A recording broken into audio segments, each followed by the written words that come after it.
नमस्कार, मी आचल न्यूज अनकटमध्ये आपलं स्वागत. पाहूया त्याच्या ठळक घडामोडी. सीएम एकनाथ शिंदे संघाच्या नागपुरात मुख्यालयात उपमुख्यमंत्री देवेंद्र फडणवीसांसह डॉक्टर हेडगेवारांना केले अभिवादन.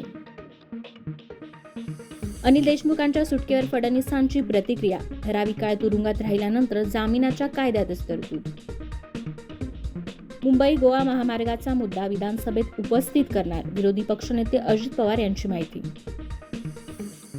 लंपी आजाराने दगावलेल्या जनावरांच्या मालकांचे कर्ज माफ करा, अन्यथा अनुदानात वाढ करा, सतेज पाटलांची मागणी.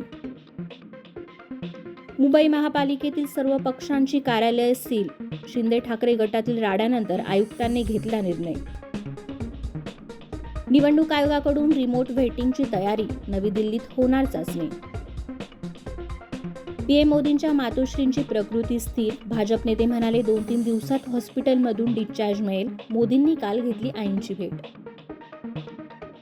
गांझियापाठोपाठ उझबेकिस्तानचा आरोप. भारतात बनवलेले कफ सिरप घेतल्याने 18 मुलांचा मृत्यू. WHO तपासात सहकार्य करणार.